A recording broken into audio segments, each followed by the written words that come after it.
কোচবিহার মানেই ব্যাপক উত্তেজনা। বিজেপির আজকে তুফানগঞ্জে থানা ঘেরাও কর্মসূচি, সেই কর্মসূচিতে তৃণমূল বিজেপি ব্যাপক সংঘর্ষ। দেখুন সেই ছবি, তুফানগঞ্জে দফায় দফায় উত্তেজনা। বিজেপির থানা কর্মসূচি ঘেরাও কর্মসূচি ঘিরে তুলকালাম।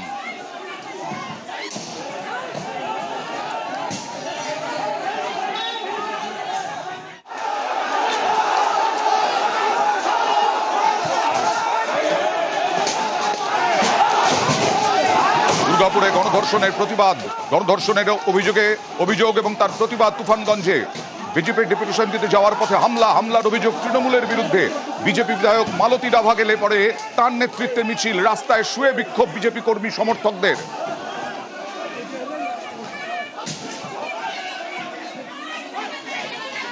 কেন এরকম পরিস্থিতি হলো, সরাসরি চলে যাব শুভঙ্করের সঙ্গে। শুভঙ্কর, জানি কোচবিহার মানেই হচ্ছে তীব্র উত্তেজনা, রাজনীতির হাওয়া একেবারে গরম, কিন্তু কি পরিস্থিতি হলো এমন যে দু দলের লাঠালাঠিতে পৌঁছলো? হ্যাঁ অয়ন্ত, দেখো তোমাকে একেবারে জানিয়ে রাখি, দুর্গাপুরের ঘটনার পরিপ্রেক্ষিতে বিজেপি বিধায়ক মালতী ডাভার নেতৃত্বে আজ তুফানগঞ্জ থানা ঘেরাওয়ের ডাক দিয়েছিল বিজেপি নেতাকর্মীরা।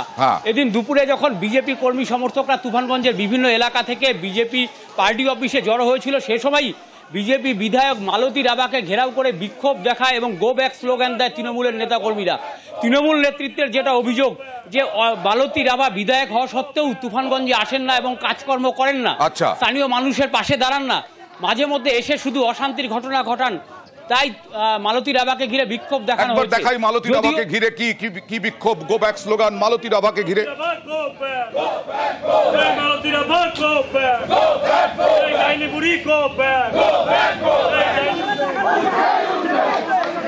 মালতী ডাভা গো ব্যাক এবং তারপরে ব্যাপক সংঘর্ষের ছবি দেখাবো, আরো দেখাবো পুলিশের সামনেই তৃণমূল কংগ্রেসের কর্মীদের বিরুদ্ধে অভিযোগ বিজেপি কর্মীদের মারধরের। শুভঙ্কর, হ্যাঁ দেখো, একেবারেই এই গো ব্যাক স্লোগান দেওয়ার পরই বিজেপি কর্মীদের ব্যাপক মারধর করা হয় বলে অভিযোগ এবং এই ঘটনায় 2 বিজেপি কর্মী হাসপাতালে চিকিৎসাধীন। এবং এই ঘটনার কিছুক্ষণ পরই মালতী ডাভার নেতৃত্বে যখন তুফানগঞ্জ থানার দিকে এগোচ্ছিল বিজেপি নেতাকর্মীরা, সে সময় তৃণমূল বিজেপির মধ্যে ধুন্ধুমার বেঁধে যায়, সংঘর্ষ বেঁধে যায়। এই ঘটনায় উত্তেজনা ছড়িয়ে পড়ে তুফানগঞ্জ মেন রোডে, যদিও পরে বিশাল পুলিশ বাহিনী লাঠিচার্জ করে দুপক্ষকে হটিয়ে দেয় এবং এখনো পর্যন্ত কিন্তু সেখানে উত্তেজনা রয়েছে। তোমার কাছে মালতী ডাভা কি বলছেন একবার দেখাবো। চুরি করতে করতে বাংলাটাকে শেষ করে দিয়েছে এদের গন্ডারের চামড়া, গরু, বালি, পাথর, চাকরি, পায়খানা সবই চুরি করে শেষ করে দিয়েছে বাংলাটাকে, আর এই সংস্কৃতি শুরু করেছে। আর যে ছবিটা বলছিলাম আগের ছবি, সেটা হচ্ছে পুলিশের সামনেই বিজেপি কর্মীদের মারধরের অভিযোগ তৃণমূলের বিরুদ্ধে।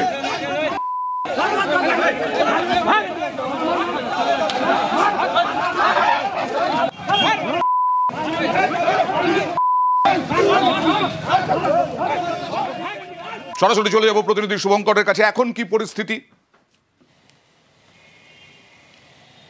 দেখো, তোমাকে জানিয়ে রাখি, এই মুহূর্তে তুফানগঞ্জে মেইন রোডে বিজেপি কর্মীরা শুয়ে তৃণমূল কর্মী এবং পুলিশের বিরুদ্ধে প্রতিবাদ জানাচ্ছে। তাদের যেটা বক্তব্য, তাদের যেটা অভিযোগ, পুলিশের সামনেই তৃণমূল বিজেপির ওপর হামলা চালিয়েছে, পুলিশ কোনো পদক্ষেপ গ্রহণ করেনি এবং এর অভিযুক্ত তৃণমূল কর্মীদের বিরুদ্ধে যতক্ষণ না ব্যবস্থা নেওয়া হচ্ছে ততক্ষণ তাদের বিক্ষোভ কর্মসূচি চলবে এবং তা ঘিরে আবার নতুন করে উত্তেজনা দেখা দেয় কিনা সেদিকেই আমাদের নজর থাকবে। বিজেপি তৃণমূল তরজা এবং যারা ভর্তি আছেন হাসপাতালে আহত হয়ে তাদের বক্তব্য দেখুন। পুলিশের উপস্থিতিতে এই তৃণমূলী হারমাদেরা আমাদের কার্যকর্তাদের আক্রমণ করে এবং বেধড়ক মারধর করে, বাইক ভাঙচুর করে। এটা দুর্ভাগ্যজনক। বিজেপি কি কোনো কর্মসূচি নিতে পারবে না তৃণমূল কংগ্রেসের এই শাসনকালে? এই রকম মনোবৃত্তি যাদের, তাদেরকে জনগণ দূরে ঠেলে দেবে এবং এর বিচার তো হবেই। আমরা রাজনৈতিকভাবে এর মোকাবেলা করব। তৃণমূলের কিছু লোক আমাকে পুরো লাথি মারলো, ঘুষি মারলো, আমার এইখানে ঘুষি মারছে, পিঠে ঘুষি মারছে, একদম পাকা রাস্তায় ফেলে একদম এলোপাতারি লাঠি সোটা দিয়ে লাথালাথি আর কি। আপনাদের কজনকে মারধর করে? আমি তো ছিলাম, আমার আগে আরও একজন নাকি হয়েছে। ওনার দেখা কোনোদিন পাওয়া যায় না, হঠাৎ করে আসবে আর মানুষকে বিশৃঙ্খলাতে বিভ্রান্তিতে ফেলবে। এই যে গো ব্যাক স্লোগানটা কিসের জন্য? আমরা চাই না যে উনি এসে এই তুফানগঞ্জকে অশান্ত করুক, এর জন্য গো ব্যাক। উনাকে আমরা ভোট দিয়েছিল এই বাংলার মানুষ তথা তুফানগঞ্জের মানুষ, একটি কাজ পর্যন্ত করে নাই, কোথাও একটা ইটের কোনা পর্যন্ত ওনার জন্য বসেনি, তাহলে সে কেন আসবে আমাদের এখানে? দুর্গাপুরে গণধর্ষণের অভিযোগ ওড়িশার পড়ুয়াকে, আর সেই গণধর্ষণের অভিযোগে তুঙ্গে রাজনৈতিক তরজা। শুভেন্দু অধিকারীর বক্তব্য, এই যে যারা গণধর্ষণে জড়িত, গণধর্ষণের অভিযোগে অভিযুক্ত, তারা তৃণমূলের আশ্রিত এবং পুরসভার অস্থায়ী কর্মী একজন বলেও দাবি শুভেন্দু অধিকারীর। আর বিরোধী দলনেতাকে পাল্টা তোপ তৃণমূলের। আজকে যে গ্রেপ্তার হয়েছে নাসির উদ্দিন, তিনি দুর্গাপুর পুর নিগমের অস্থায়ী কর্মী, তৃণমূলের ক্যাডার। ওনার বাবা পার্টির পোর্টফোলিও হোল্ডার। এই ঘটনার সঙ্গে এতদিন তো অনেক তথ্য চলছিল, আজকে আরেকটি নতুন তথ্য যুক্ত হলো যে এই গণধর্ষণের সঙ্গে সরাসরি তৃণমূল কংগ্রেসের পদাধিকারী যুক্ত। স্বাভাবিকভাবে শাসক যেখানে শোষক, সেখানে আইনের শাসন এবং বিচার পাওয়ার কোনো জায়গা নেই। পুলিশ গ্রেপ্তার করেছে, পুলিশ সঠিক সময়ে চার্জশিট দেবে, পুলিশেরই দায়িত্ব যাতে ফাঁসি ডেথ কনভিকশন হয় বিএনএস এর অন্দরে, পশ্চিমবঙ্গ আর পুলিশকেই করতে হবে। আমাদের বক্তব্য খুব পরিষ্কার, ধর্ষকের কোনো জাত হয় না, ধর্ষকের কোনো ধর্ম হয় না, ধর্ষকের কোনো দল হয় না। ধর্ষকের একটাই পরিচয়, সে ধর্ষক। ধর্ষকের জায়গা হবে জেলের পেছনে, নইলে ফাঁসি কাটে। শুভেন্দু অধিকারী এত বড় বড় ডায়লগ দিচ্ছে, এদের ডেথ পেনাল্টি দরকার। আপনার সরকার, কেন্দ্রীয় সরকার, পশ্চিমবঙ্গ সরকারের পেশ করা অপরাজিতা বিল, যেটা ধর্ষকের মৃত্যুদণ্ড এনশিওর করেছিল, সেই বিলটাকে কেন এখন আইনে পরিণত করলো না? আজকে যদি অপরাজিতা বিল কার্যকর হতো, এই ধর্ষকরা ভয় পেত এই ধরনের ব্লুম পেনগিরি করতে, এই ধরনের নৃশংস অপরাধ করতে। পশ্চিমবঙ্গ সরকার তদন্ত করেছে, সব কটাকে অ্যারেস্ট করেছে, এবং উড়িষ্যার গভর্নমেন্ট অফিসিয়ালরা আজকে এসে বলেছেন তারা তদন্ত প্রক্রিয়ায় সন্তুষ্ট, যা যা শাস্তি দেওয়ার সেটা আদালতে পশ্চিমবঙ্গ সরকার সেই ব্যবস্থা করবে। বিরোধী দলনেতার আক্ষেপের সুরে তৃণমূলকে আক্রমণ। বিরোধী দলনেতা আজকে ডেপুটেশন দিতে গিয়েছিলেন, সেখানে অবস্থানে বসেন এবং সেই বিরোধী দলনেতা কি বললেন? নির্যাতিতার বাবার সঙ্গে কথা হয়েছে, বাংলার লজ্জা, বাংলায় লজ্জা, কারণ ওড়িশার মেয়েকে আমরা রক্ষা করতে পারিনি, এমনটাই বললেন শুভেন্দু অধিকারী।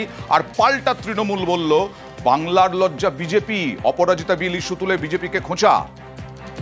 বিরোধী দলনেতা হিসেবে আমি আজকে সকালে এসেই প্রথম পরিবারের সঙ্গে মিলিত হয়েছি। ওনার পিতৃদেব কান্নায় ভেঙে পড়েছেন আমার কাছে, আমাদেরও কান্না আসছে যে বাংলা অতিথি দেব ভব, আমরা উড়িষ্যার একজন মেয়েকে এখানে সুরক্ষিত রাখতে পারলাম না।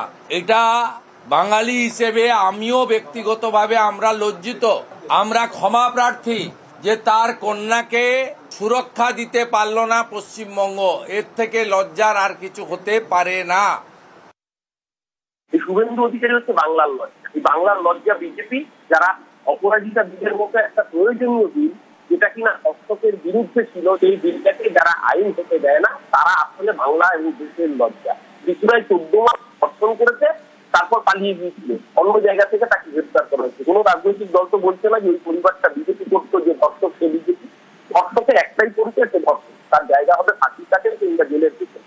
শুভেন্দু অধিকারী বড় বড় বাতেলা মারার আগে জেনে নিক, উড়িষ্যা সরকারের প্রতিনিধিরা তারা এসে বলেছেন যে পুলিশের যে এখানে তদন্ত